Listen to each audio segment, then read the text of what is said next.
Graça e paz, meu irmão. Gratidão damos a Deus por vivermos mais um belo dia. Um dia a gente faz com que a gente possa ficar reflexivo, meditando profundamente sobre as nossas ações e como devemos chegar, caminhar para a nossa eternidade. Hoje a gente deixa nosso lamento aqui, a família do irmão Davi Leão, que hoje especificamente, agora pela manhã, vai prestar ele e os amigos. Eu não poderei estar presente, eu terei que ir para o trabalho. Estivemos presentes ontem de forma na prestação da heredade, mas hoje se encerra o ciclo, né, da presença física do corpo do seu filho sobre a face dessa terra, seu filho Ian. Mas nas palavras do irmão Davi Leão, que a gente está presente, a gente consegue enxergar um coração de um pai em sofrimento, de uma mãe. Não tive contato com ela, porque ela estava extremamente muito abalada, extremamente cansada, mas a gente consegue ouvir na palavra do irmão Davi o sentimento de gratidão ao Senhor por não ter permitido que o seu filho saísse dessa terra da forma como vários ímpios saem. Seu filho foi reservado pelo Senhor para servir com ele, para estar com ele na sua casa na eternidade. E isso conforta o coração do pai, que leva a saudade, que se registra, que se marca pelo sentimento da saudade que o filho vai deixar sobre aqui, mas que vai com a segurança, com a alegria de depois se encontrar com o próprio filho na presença do Senhor. E isso é extremamente maravilhoso e gratificante para a gente. Que Deus possa ser o Senhor sobre todos nós nesses momentos. Nossa meditação está no livro de Provérbios, hoje 21 de novembro de 2025, Provérbios 21, e nós iremos trabalhar no versículo 16, e nele diz assim: quem se afasta do bom senso está caminhando para a morte. Eu acho que um dos grandes desafios da nossa vida é a gente se manter perseverante dentro daquilo que é o bom propósito da nossa vida. E o bom senso, na verdade, e o bom senso, que aí a gente pode se ligar no aspecto da questão da sabedoria, do entendimento, do discernimento, do bom aprendizado, ele deve pautar a nossa vida como, vamos dizer assim, como referência, como caminho de instrução.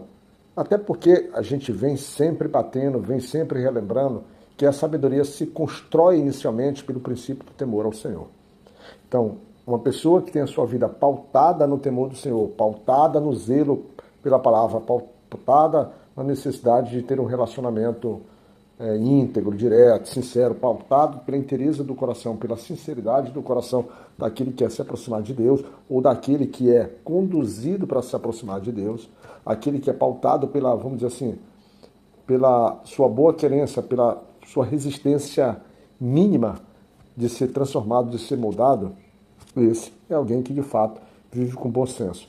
Mas às vezes a gente consegue se distanciar do bom senso. Às vezes a gente está sendo conduzido por Deus, ou está sendo instruído por Deus nas nossas ações, ou pelos homens de Deus, ou pelos ensinos que Deus nos dá, e a gente, de algum momento, a gente tem algum apagão. E ele diz que aquele que se afasta do bom senso está caminhando para a morte. Mas faz necessário a gente frisar que ele usa a expressão aquele que está caminhando, né? Aquele que está indo na direção. Ele não está dizendo aqui, basicamente, que aquele que errou na sua caminhada cristã. Quando a gente pega o princípio lá da queda do homem, né? Às vezes eu fico me questionando, poxa, mas o homem, ele teve uma única queda, e essa queda representou, vamos dizer assim, essa separação do homem em relação a Deus. E por diversas vezes a gente traz nos nossos ensinos, ou somos ensinados, ou somos levados ao entendimento que apesar da Bíblia dizer que o pecado, que o salário do pecado é a morte, né, e a gente reiteradas vezes acaba dizendo assim, olha, mas não é porque você pecou que você está condenado, agora, a partir de agora. Porque, na verdade, a gente acaba também reforçando que nós, mesmo os cristãos, né, mesmo como pessoas agora envolvidas com as coisas de Deus, a gente acaba ainda vacilando, ou seja, pecando. E parece meio confuso. Se o pecado leva à morte, então se eu pecar eu já estou na morte, e aí chega num versículo desse em que a gente quer abordar e dizer assim, olha, não, tenhamos um pouco de cuidado.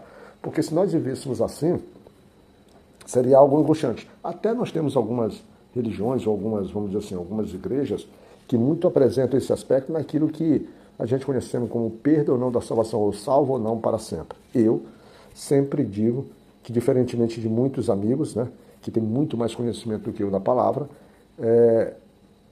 eu sou daquela linha que uma vez salvo, salvo para sempre. Mas esse é um assunto, uma abordagem bastante discutível. Nós temos versículos que nos conduzem ao entendimento para um lado, temos outros que às vezes parecem nos conduzir, são mais... Então, nós temos fundamentos para ambos os lados. Eu digo que eu não vivo um evangelho que me aflige, porque a própria palavra me diz que eu sou um homem que estou no caminho da construção da minha perfeição quando eu estou em Cristo, né? O Espírito Santo, ele começa a atuar em mim e começa a me moldar, começa a dizer assim, renoveis, transformais pela renovação da sua mente, ou seja, voltar à sua mente e pensar para aquilo que está do alto. E isso eu tenho procurado fazer, mas nesse percalço, tanto eu quanto qualquer um, acaba cometendo vacilos, acaba cometendo interpretações equivocadas. Até mesmo a própria, por exemplo, abordagem teológica nos leva, às vezes, a aplicar raciocínios equivocados, né? Estou eu aqui dentro da verdade? Penso eu que tenho buscado o conhecimento, tenho buscado a direção do Espírito Santo, principalmente se me falta conhecimento material, ou profundidade no conhecimento material, como muitas vezes eu trago aqui nos meus devocionais e tento dizer para você, olha, eu apresento os meus devocionais, essa conversa diária com o Espírito Santo, por meio do Espírito Santo, apresento a você um Jesus que eu tenho amado, um Jesus que tem transformado minha vida, que, como eu digo nas minhas orações com meus irmãos, como hoje mesmo eu disse, que eu tenho vergonha de ter vivido grande parte da minha vida sem ao menos lembrar da existência de Cristo Jesus, de Deus. É certo que em algum momento eu clamei por Deus, principalmente quando eu estava em desespero e sofrimento, mas naturalmente eu vivia completamente com o apagão de Deus na minha vida. E hoje não, e hoje eu estou aqui diariamente me esforçando, com alegria, não vejo isso como sacrifício, levando um pouco disso que tem me alimentado para te dizer que Deus é o caminho único e verdadeiro. Então, o bom senso caminha por aí. Caminha por aí. E a gente precisa entender que esse caminhar para a morte, ele é uma possibilidade real para um cristão, ou para alguém, ou para um homem mesmo, para um ímpio, para um que ainda não se entendeu em Cristo, que ele já caminha para a morte, mesmo, por quê? Porque ele nega, porque ele vive como se o próprio Deus não existisse. Então o cristão ele tem que procurar se mudar, ele tem que procurar se policiar, ele tem que procurar se fortalecer, ele tem de fato procurar entender quais são as boas práticas cristãs, quais são as suas responsabilidades em relação à manifestação da sua fé, à vivência dessa fé, e principalmente, além da vivência dessa fé, eu destaco vamos dizer assim, a propagação, o ensino, vamos dizer assim, a multiplicação dessa fé, dessa experiência cristã para com o próximo. E é algo que eu procuro viver, mesmo que você olhe para mim, principalmente aqueles que estão mais próximos, que possam identificar com clareza falhas que eu ainda cometo. E aí, desses meus irmãos que têm essa possibilidade de acesso comigo, que têm essa possibilidade de convivência, a eles eu clamo com muita humildade que eles me ajudem, que eles sinalizem, que eles me mostrem as minhas falhas, me mostrem a forma inadequada como eu estou vivendo, a forma como eu me expresso, os pensamentos, ou os próprios ensinos que a gente vai levando, para que a gente, através desse socorro dos irmãos e principalmente depois de uma consulta ao Senhor, a gente possa mudar ou ser moldado naquilo que é necessário. Eu não sou o dono da verdade, porque a verdade pertence ao Senhor, mas eu tenho procurado estar na presença do Senhor, viver para o Senhor, ou seja, eu tenho buscado me apoderar dessa verdade para que eu possa anunciar a Cristo Jesus, que é a verdade. Então, veja só, nós estamos nos esforçando para isso. E quando a gente vê em casos como esse, sobre pessoas que caminham para o mal, às vezes caminham para o mal, caminham para o caminho da morte, e a gente está, então, focado naquelas pessoas que, de alguma forma, estão vivendo ali na presença de Deus, né? E acabam, por algum motivo, se distanciando. E muitos desses motivos, ou o principal deles, que a gente vai acabar chamando de apostasia, a gente se discute dentro daqueles que estão misturados no nosso meio, mas acabaram não vivendo transformações verdadeiras, ou seja, nunca sendo verdadeiramente transformados, renovados, ou vivendo nascer de novo. Quando a gente olha na Bíblia, a gente tem, por exemplo, eu poderia citar aqui dois casos muito específicos, mas eu vou citar o principal deles para mim, para o vídeo não ficar muito longo, que é o de Balaão. Balaão, a Bíblia descreve ele, começa descrevendo ele como uma pessoa que ele é tratado, às vezes, como um profeta, ou uma pessoa que, vamos dizer assim, adivinhava, que tinha, vamos dizer assim, a permissão de Deus, que tinha, de alguma forma, um relacionamento de Deus, que Deus, por meio dele, falava e revelava para ele as coisas. E ele passou a ser reconhecido dentro ali do seu ambiente. A gente vê a história de Balaão para que depois você procure, mergulhe e analise, que ela é muito intrigante, mas muito interessante, porque ele é usado diversas vezes na Bíblia como uma referência daquilo que você de fato não deve viver. Balaão está lá no capítulo do livro de Números, capítulo 22. Ele vai tratar. Então, Balaão é alguém que de fato ele tem do Senhor essa dádiva. E Balaão, como tinha essa proximidade com o Senhor e recebia essas mensagens, e ele estava sendo reconhecido ali pela região, quando o rei Balaque, que era um moabita, estava com medo, vamos dizer assim, da aproximação dos israelitas sobre o seu reino, né? Que ele via ele como uma multidão, ele procura Balaão com uma proposta, para que manda mensageiros para que Balaão possa amaldiçoar o povo de Israel. Muito interessante isso, né? Só que Balaão, ele faz aquilo que ele deveria fazer. Ele faz. E aí, Balaão consulta o Senhor sobre as suas ações e recebe do Senhor uma resposta diferente daquilo que os moabitas queriam. Balaão, quando apresenta para o Senhor que aquele rei quer que ele amaldiçoe aquele povo que avançava sobre a terra, ele recebe do Senhor, né? Ele recebe do Senhor a seguinte resposta que está escrita lá no versículo 12, de Números 22. Ele diz: Deus disse a Balaão, não vá com eles, nem amaldiçoe o povo de Israel, pois é um povo abençoado.